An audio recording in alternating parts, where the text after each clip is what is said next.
ओम अज्ञानतिमिरान्धस्य ज्ञानञ्जनशलाकया चक्षुरुन्मिलितमेन तस्मै श्रीगुरुवे नमः। श्रीचैतन्यमनोभीष्टं स्थापितं येन भूतले स्वयं रूपकदा मह्यं ददाति स्वपदान्तिकं वन्देऽहं श्रीगुरुः श्रीयुतपदकमलं श्रीगुरून् वैष्णवाचं श्रीरूपं साग्रजातं सगण रघुनाथान्वितं तं सजीवं साद्वैतं सावधूतं परिजनसहितं कृष्णचैतन्यदेवं श्रीराधाकृष्णपादान् सगणललिता श्रीविशाखान्विताश्च नित्यानन्दं नमस्तुभ्यं प्रेमानन्दप्रदायते कलोकलमस्य नाशाय जानवेपते नमः। नमो महावदन्याय कृष्ण प्रेम प्रदायते कृष्णाय कृष्ण चैतन्यो नामिनी गौरद्विष नमः।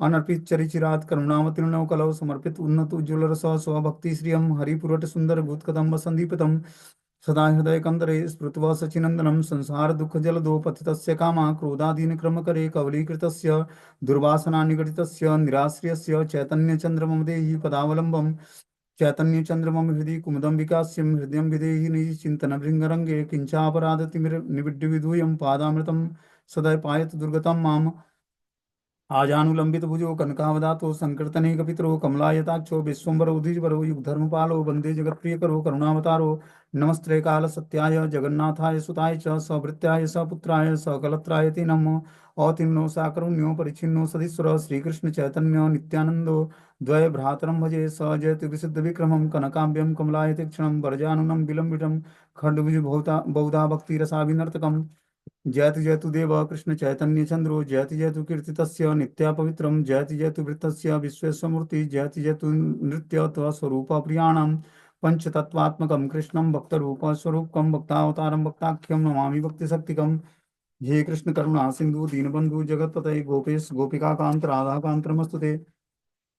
तप्त कांचन गौरांगे श्री राधे वृंदावनेश्वरी वृषभानुसुते देवी प्रणमामि हरिप्रिये। वाञ्छाकल्पतरुभ्यश्च कृपा सिन्धुभ्यो च पतितानां पावनेभ्यो वैष्णवेभ्यो नमो नमः। जय श्री कृष्ण चैतन्य प्रभु नित्यानंद श्री अद्वैत गदाधर श्रीवासादि श्री गौर भक्तवृंद। हरे कृष्ण कृष्ण कृष्ण हरे हरे हरे राम राम राम हरे हरे। तो इसमें जो है हम लोग भगवान चैतन्य महाप्रभु श्री चैतन्य भागवत का आदि खंड का एकादश अध्याय मतलब 11वां अध्याय हम लोग पढ़ रहे थे। श्लोक संख्या 96 नंबर पढ़ रहे थे कि ईश्वर पुरीपाद जो है नवदीप धाम में आते हैं और महाप्रभु चैतन्य देव की भेंट उनसे होती है।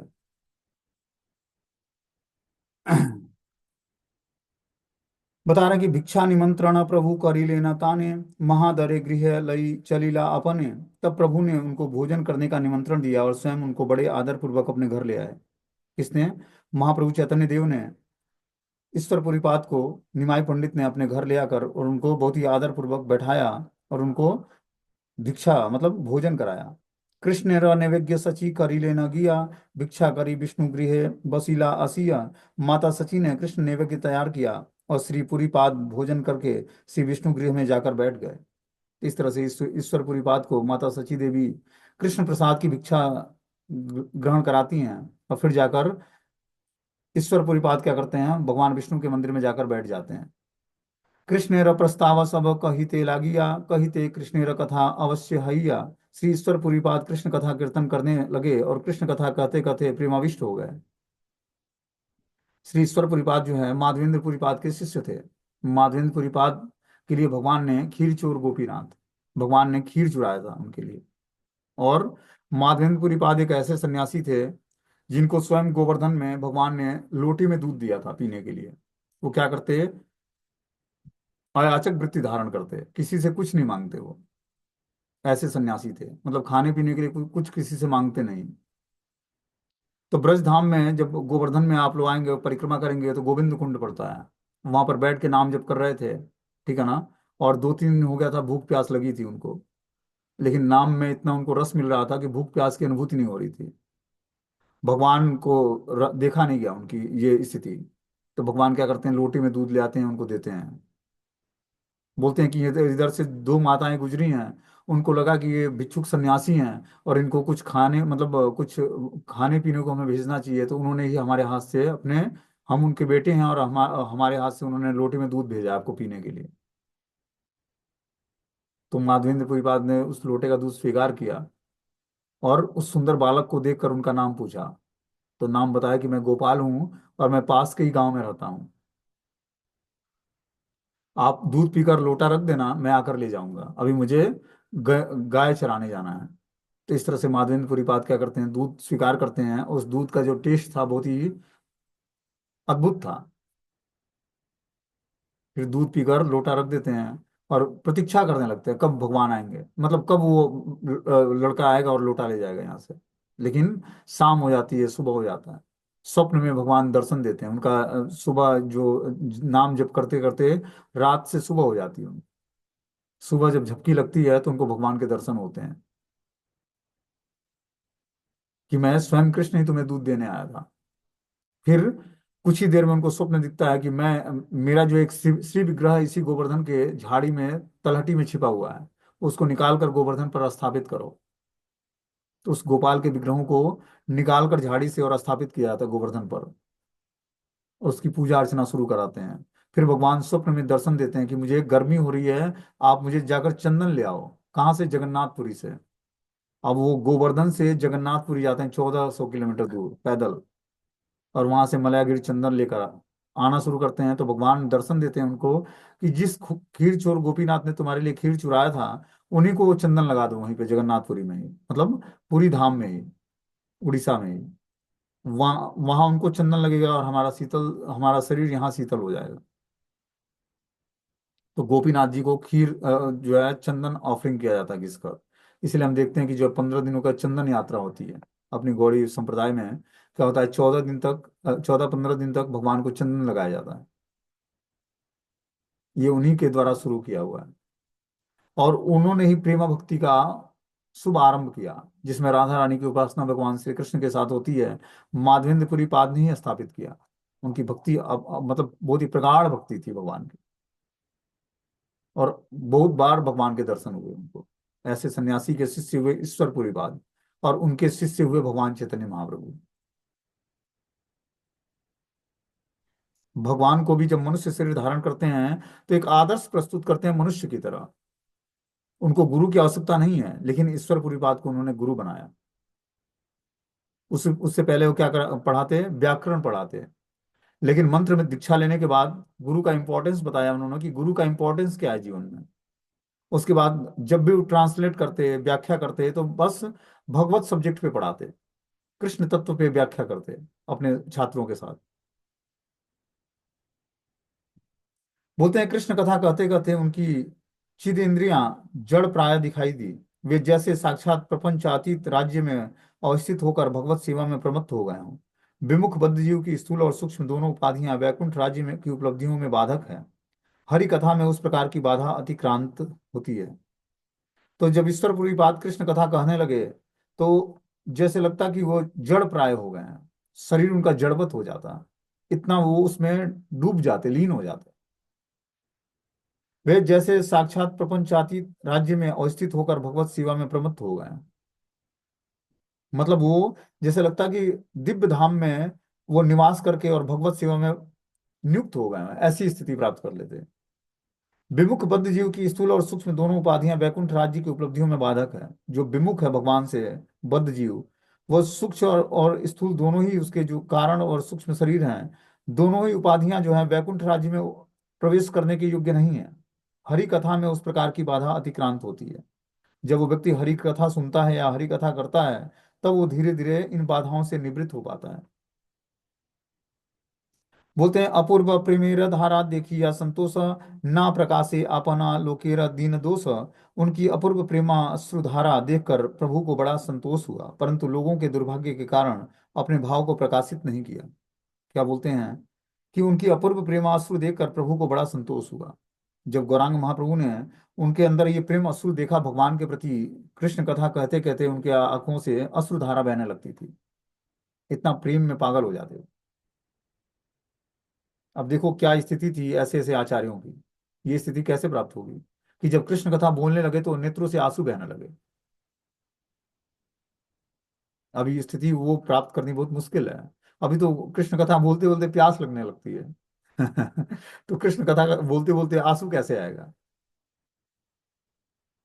बोलते हैं कि उन्हें देखकर प्रभु को बड़ा संतोष हुआ, परंतु लोगों के दुर्भाग्य के कारण अपने भाव को प्रकाशित नहीं किया उन्होंने। कि साधारण व्यक्ति के बीच में भगवत भक्त जो है अपने लक्षणों को प्रकट नहीं करता है। तो आम व्यक्ति उसको समझ नहीं पाएगा कि क्या कर रहा है। अब मान लो कि कोई कृष्ण कथा बोलते बोलते रोने लगे भगवान के भाव में आकर, तो सांसारिक व्यक्ति तो यही समझेगा कि ये कौन सी कथा बोल रहा है कि रो रहा है खुद। तो उनके सामने ये सब लक्षण प्रकट नहीं करते हैं। बोलते हैं दीन दोष बद्ध जीव हरि विमुखता के कारण अपनी संपत्ति रूपा सेवा प्रवृत्ति से वंचित रहता है, इसलिए वे दीन या कृपण हैं, ब्राह्मण नहीं। मायाबद्ध जीव को वैष्णव अपना सौभाग्य ज्ञापन नहीं करते। जो लोग दिखावटी वैष्णवता की छलना करते हैं उनका हृदय कपटपूर्ण होता है। साधारण लोगों में योग्यता का अभाव देखकर ही वैष्णव अपनी भजन मुद्रा और सेवा प्रवृत्ति उनको समझने नहीं देता। हमारी जो भजन पद्धति है या सेवा करने की जो प्रवृत्ति है, उसको सांसारिक व्यक्ति के सामने उद्घाटित नहीं करना है, उनसे छिपा कर रखना है, चाहे भले वो हमारे घर के सदस्य ही क्यों ना हो। और सबके सामने बोलना नहीं कि हम 16 माला जप करते हैं, 4 नियमों का पालन करते हैं, भगवान की भक्ति करते हैं जी, हम तो यहाँ से जुड़े हुए हैं, ऐसा कुछ नहीं। भौतिकतावादी व्यक्ति से कोई भी चर्चाएं नहीं। उसको आप जोड़ने का प्रयास करो, भगवान के ज्ञान को समझाओ। जुड़ता है तो ठीक है, नहीं जुड़ता तो हाथ जोड़कर किनारे रहो उससे। अपने साधना भक्ति के स्टैंडर्ड को उसके सामने प्रस्तुत नहीं करना है कि हम बहुत बड़े चढ़े लोग हैं, उनके सामने और तेज मंत्र उच्चारण करके जाप शुरू कर दिया। ये सब करना नहीं है भौतिकतावादी, यहाँ पर स्ट्रिक्टली मना कर रहे हैं वृंदावन दास ठाकुर। बोलते हैं प्रद्युम्न मिश्र आदि ने श्री रामानंद राय को एवं नवद्वीप के नगरवासियों में ने श्री पुंडरीक विद्यानिधि को प्रथमतः जड़ विलास प्राण समझकर अवार्छनीय दृष्टि से देखा था। परवर्ती षोडश अध्याय में हम लोग देखेंगे कि श्री हरिदास ठाकुर का अनुकरण करने की चेष्टा करने पर ढोंगी विप्र सर्पदृष्ट सपेरे के प्रहार से आघात हुआ था। प्रेमिक भक्त द्वारा अपने प्रेम के विकार को हाट में बहिर्मुख सहजियों के निकट प्रदर्शित न करने के कारण प्राकृतिक सहजिया और शुद्ध भगवत प्रेमिका भक्त की विषयी आदि संज्ञा से संगित करके अपराध के कीचड़ में डूब जाते हैं। कि जो भगवत प्रेम है उसको हम अगर जो साधारण व्यक्ति के समीप प्रस्तुत करेंगे तो वो अपराध करेगा और वो जन्म जन्मांतर भगवान से विमुख रहेगा। इसलिए हमें उस प्राकृतिक सहजिया लोग के बीच में जो भौतिकतावादी व्यक्ति है उसके बीच में शुद्ध भगवत प्रेम का विषय हमें शो नहीं करना है। उनसे हमें उनके बीच में अपने लक्षण शो नहीं करना है कि हम तो जी भगवान के भक्त हैं, लहसुन प्याज नहीं खाते, चाय कॉफी नहीं पीते, कोल्ड ड्रिंक नहीं पीते, और क्या क्या नहीं करते। ये सब चीजें दूसरे को नहीं बताना है। जिस तरह व्यक्ति को बहुमूल्य धन मिल जाए तो उसको सुरक्षित रखता है, छिपा के रखता है, उसी तरह भक्ति रूपी ये बहुमूल्य धन मिला है हमें। राधा कृष्ण की जो उपासना मिली है, ये बहुत ही रेयर व्यक्ति को मिलता है, बहुत ही बहुमूल्य धन है ये। इसको छिपाना है, सबको बताना नहीं है। जो सुनना चाहता है, जानना चाहता है, करना चाहता है, उसी को बताना है। लेकिन अपनी भक्ति का स्टैंडर्ड उसको नहीं शो करना है। उसको बता देना भैया साधना भक्ति का ये स्टैंडर्ड है, आप भी फॉलो कर सकते हैं। 16 माला ध्यान पूर्वक जप करना होता है, 4 नियमों का पालन करना होता है, एकादशी व्रत रखना होता है, जो भी खाना है भगवान को भोग लगाना होता है। इससे धीरे धीरे हम राधा कृष्ण को प्रसन्न कर पाएंगे और अपना जीवन सार्थक बना पाएंगे। आप भी कर सकते हैं, बस इतना ही बोलना है। अब मैं इतना करती हूँ, 4 बजे उठती हूँ या 4 बजे उठता हूँ, 3 बजे ही नींद खुल जाती है, कभी कभी रात भर चिंता लगी रहती है कि सुबह मंगला आरती करनी है। ये सब चीजें भौतिकतावादी व्यक्ति को नहीं बताना है कि वो आपकी प्रशंसा करे। आपके सारे स्वीकृतियों को क्षीण कर देगा वो। भक्ति के स्टैंडर्ड को हमें जो हमारे जीवन में हम नियम फॉलो करते हैं, अपने गुरु को छोड़कर किसी से भी नहीं शेयर करना है, चाहे कितना वो घनिष्ठ व्यक्ति क्यों ना हो। नहीं तो वो शुभ फल देगा आपको, भक्ति परक स्वीकृति नहीं देगा, वो आपके लिए शुभ फल बन जाएगा। बस आप अपने मेंटर को बता सकते हो, जिनसे आप गाइडेंस लेते हो, जिनके साथ पढ़ते हो, उनको बता सकते हो। बस उतना ही राइट्स भगवान ने दिया है, और किसी को नहीं।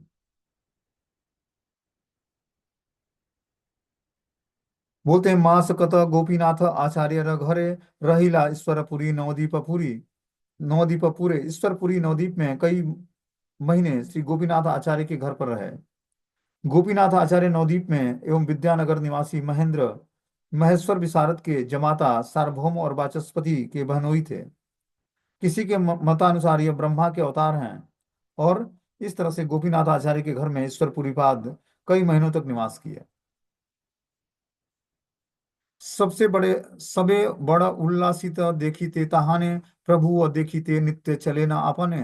उनके दर्शन करने के लिए सभी लोग बड़े उत्साह उत्सुक रहते। प्रभु भी प्रतिदिन उनके दर्शन हेतु जाते थे। तो ईश्वरपुरी पाद निवास करते गोपीनाथ आचार्य के घर में, तो महाप्रभु चैतन्य देव भी उनके दर्शन के लिए रोज जाया करते थे। और सभी लोग बड़े उत्सुकता से उनके दर्शन के लिए आया करते थे, क्योंकि भगवान के महान भक्त थे वो। गदाधर पंडितेर देखी प्रेम जल, बड़ा प्रीत बासे ताने वैष्णव सकल। गदाधर पंडित के प्रेम आश्रुओं को देखकर सभी वैष्णव उनसे बहुत प्रेम करते थे। गदाधर पंडित जो हैं स्वयं श्रीमती राधा रानी के अवतार हैं, ठीक है ना। वो क्या करते, प्रेम अश्रुओं को देखकर सभी वैष्णव उनसे बहुत प्रेम करते। गदाधर पंडित क्या करते, प्रेम अश्रुओं में हमेशा डूबे रहते हैं, भगवान के प्रेम में। और उनको देखकर सारे वैष्णव उनसे बहुत प्रेम करते हैं। एक होता है कि रोना, और दूसरा होता है भगवान के लिए रोना। दोनों में बहुत अंतर है। एक होता है ससुराल जाते मायके जाते समय रोना, एक होता है भगवान को प्राप्त करने के लिए रोना, ठीक है ना। रोना अलग अलग तरीके, एक मार खाने से रोना होता है, एक किसी से बिछड़ते हैं तब रोना होता है, एक भगवान को प्राप्त करने के लिए रोना होता है। तो रोने की बहुत सारी क्वालिटी है, अलग अलग रोना होता है। तो हमें किसके लिए रोना है? इस संसार के लिए नहीं रोना है, हमें भगवान के लिए रोना है।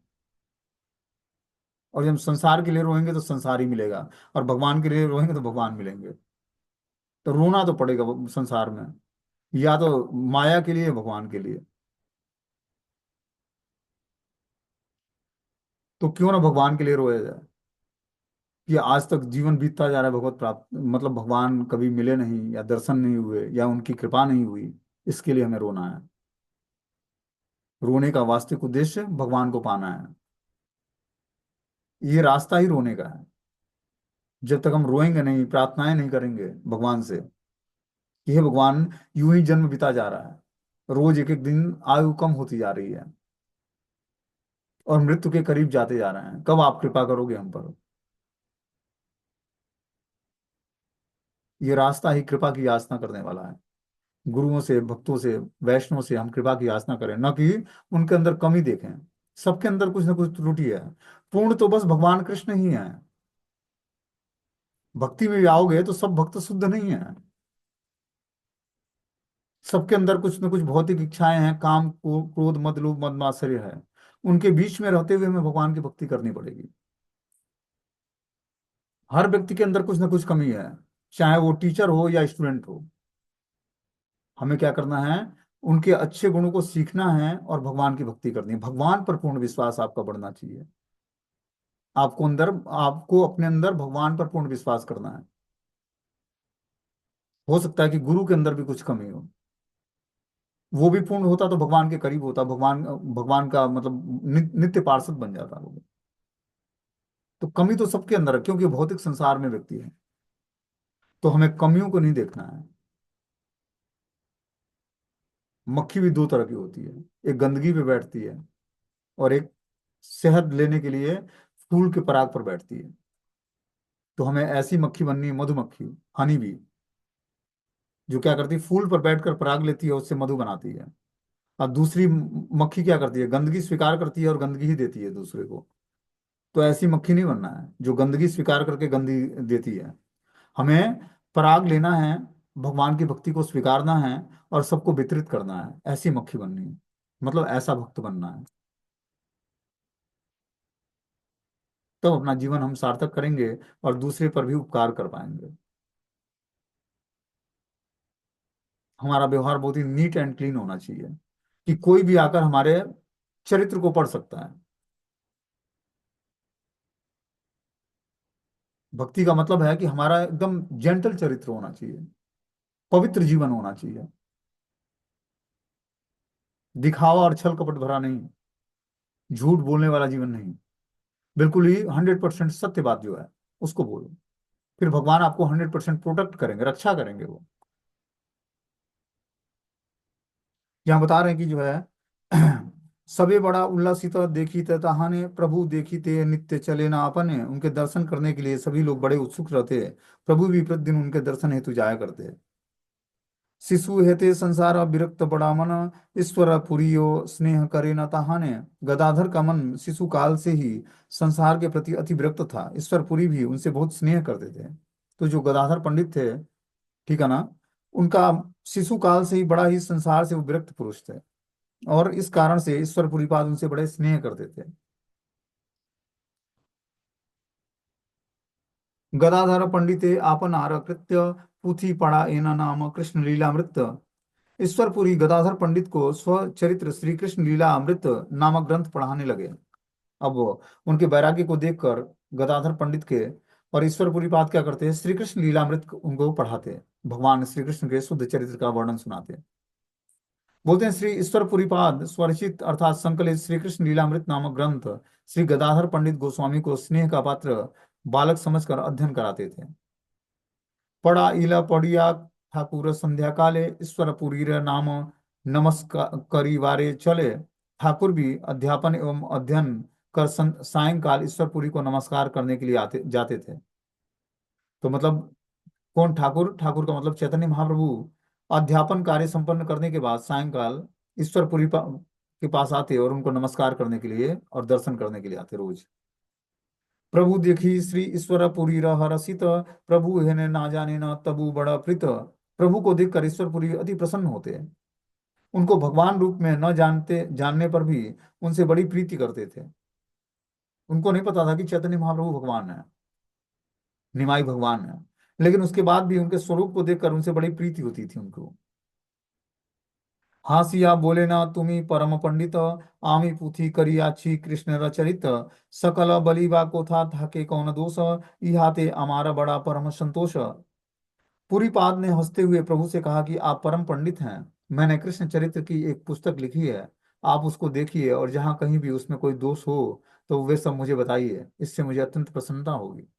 ईश्वरपुरी ने भगवान गौरांग महाप्रभु से बोला कि हे परम, आप देखने में परम पंडित लगते हैं, आप हमारे द्वारा लिखित कृष्ण चरित्र नामक इस पुस्तक को देखें, इसमें कोई दोष हो तो आप मुझे बताएं, इससे मुझे अत्यंत प्रसन्नता होगी। प्रभु बोले भक्त वाक्य कृष्ण वर्णन, इहाते ये दोष देखे से ई पापी जन। प्रभु ने उत्तर दिया, प्रथम तो ये भक्त वाक्य है, फिर दूसरा उसमें श्री कृष्ण का वर्णन है, इसमें जो दोष देखता है वो व्यक्ति पापी है। महाप्रभु ने बोला कि आपके द्वारा लिखित ये जो कृष्ण का गुणगान है, पहले तो आपका वाक्य है, भक्त का है, दूसरा इसमें श्री कृष्ण के चरित्र का वर्णन है, इसमें मैं दोष देखूंगा तो मैं पापी व्यक्ति हो जाऊंगा। भक्तिर कवित्व एते मते केन नये, सर्वथा कृष्णेर प्रीति तहाते निश्चय। भक्त का कवित्व चाहे जिस प्रकार का भी क्यों न हो, निश्चय ही उसमें श्री कृष्ण की प्रीति होगी। और जो भक्त जो भगवान का भजन करता है, वो भगवान के बारे में कुछ भी लिखता है तो निश्चित रूप से श्री कृष्ण में प्रीति होगी उसको पढ़ने से। देखो हम सुनते हैं कि जो वैष्णव भजन है और सांसारिक लोग भी भजन गाते हैं, तो सांसारिक लोग भजन गाते हैं तो हो सकता है कि बहुत अच्छे तरीके से म्यूजिक उसमें लगाकर और म्यूजिक इंस्ट्रूमेंट के साथ उसको भजन को गाते हैं, लेकिन उस भजन को सुनने से भगवान की भक्ति प्राप्त नहीं होती है। एंटरटेन होगा लेकिन भक्ति प्राप्त नहीं होगी।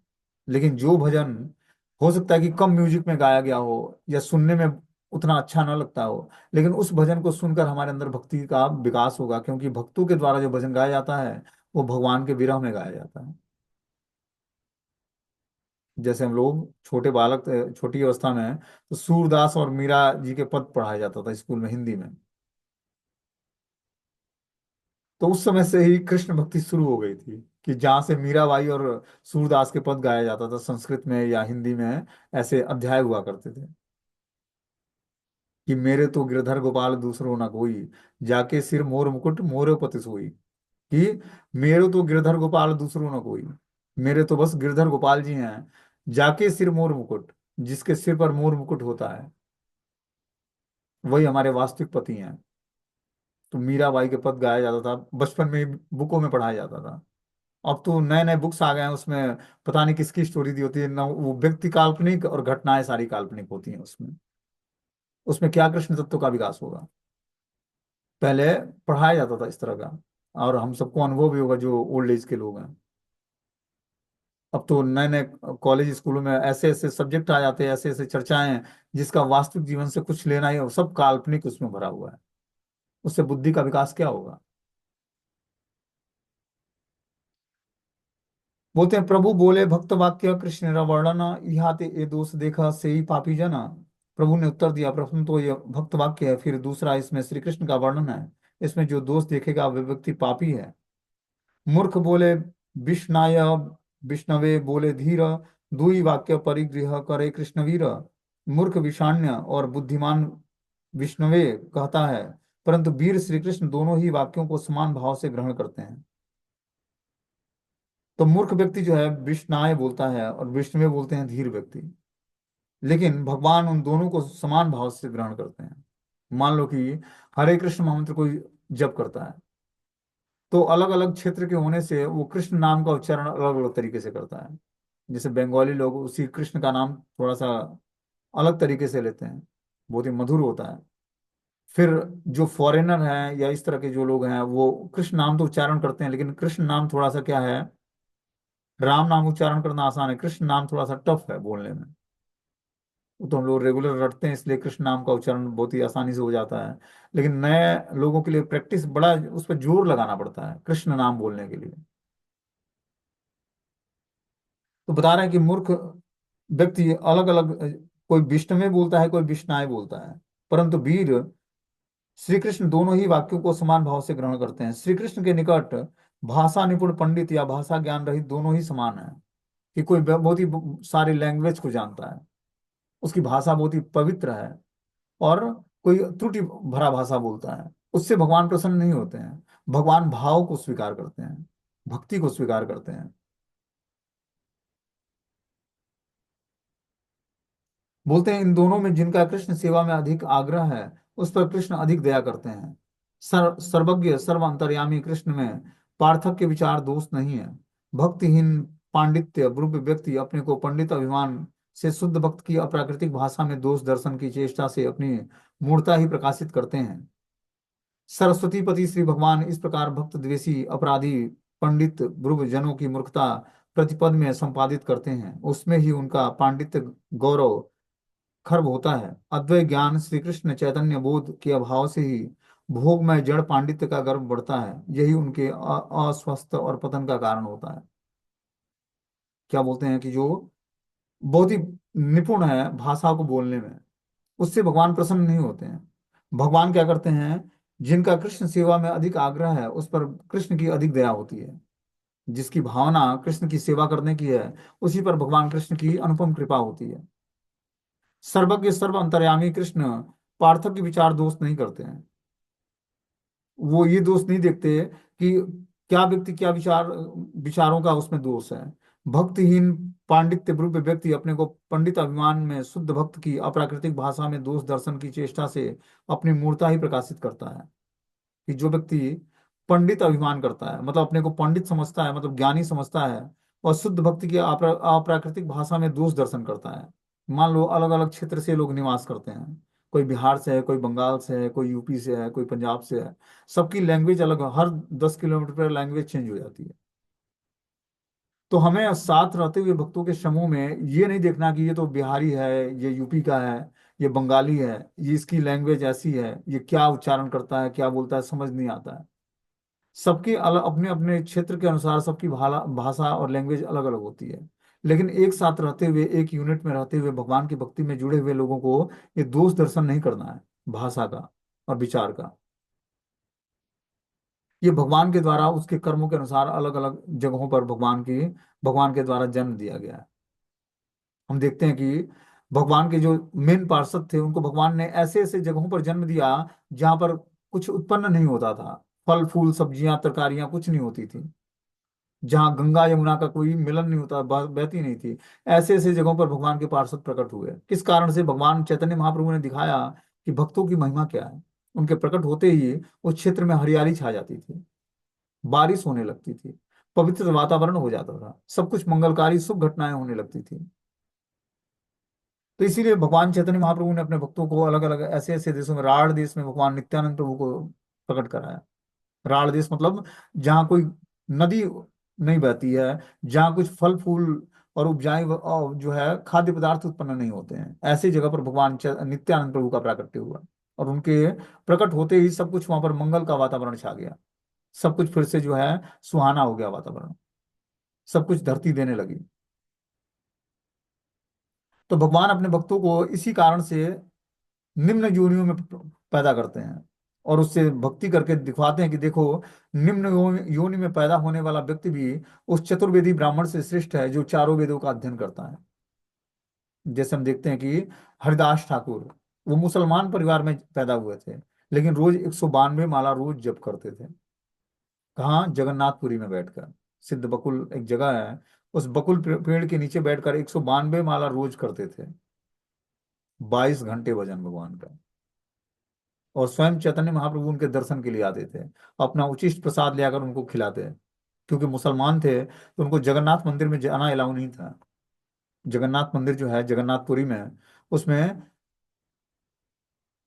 जो है अंग्रेजों को या जो है निम्न जाति के लोगों का प्रवेश वर्जित है उसमें, तो इसलिए वो जाते नहीं थे। तो वो क्या करते, चैतन्य महाप्रभु स्वयं दर्शन देने और प्रसाद देने के लिए वो आया करते थे इनके वहां। और रोज जो है हरिदास ठाकुर को अपना उचिष्ट प्रसाद खिलाते हैं। जो भगवान जगन्नाथ को भोग लगता, पहले महाप्रभु प्रसाद ग्रहण करते, और फिर जो है उसमें से कुछ अंश बचाकर इनके लिए ले आते। और हरिदास ठाकुर वही खाते महाप्रभु का उचिष्ट प्रसाद, और 24 घंटे में 22 घंटे भगवान का भजन करते।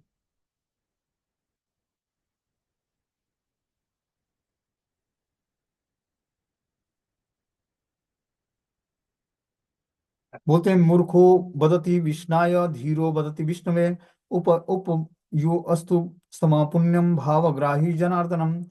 मूर्ख व्यक्ति श्री विष्णु प्रणाम काल में विष्णुवाय नमः बोलता है और उच्चारण करता है, और पंडित व्यक्ति विष्णुवे नमः उच्चारण करता है। परंतु दोनों का ही प्रणाम जनित पुण्य अर्थात सुकृत लाभ समान ही होता है, क्योंकि भगवान जनार्दन जीव का हृदय गम्य भाव अर्थात भजन परिणाम तारतम्य मात्र ग्रहण करके, दर्शन करके उसके अनुसार ही फल प्रदान करते हैं। तो भगवान जो कृष्ण हैं, वो आपके मंत्र उच्चारण में और जो कुछ त्रुटि भी होती है, लेकिन आपका भाव सही है, तो भगवान उसको स्वीकार कर लेते हैं।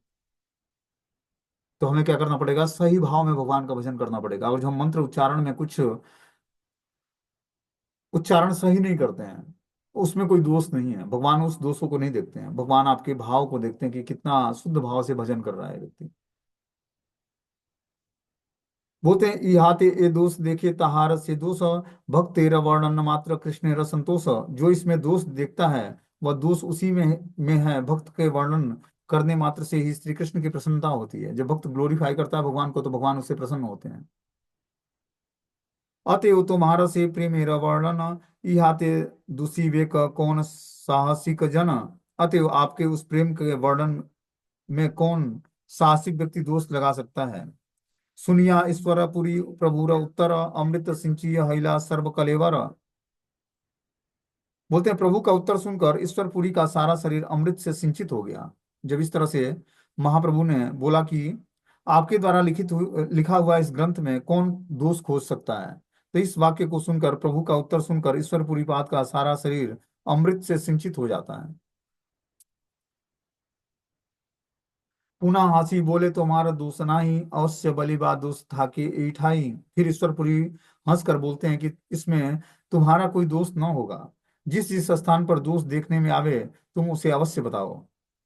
यही मत प्रतिदिन प्रभु तान संगे, विचार करे न दुई चारि दंड रंगे। इस प्रकार प्रभु प्रतिदिन उनके साथ आनंद पूर्वक 2-4 दंड तक विचार विमर्श करते थे। इस तरह चैतन्य महाप्रभु जाते और उनके साथ आनंद पूर्वक, ईश्वर परिपाद के साथ आनंद पूर्वक 2-4 घंटे विचार विमर्श करते शास्त्रों पर।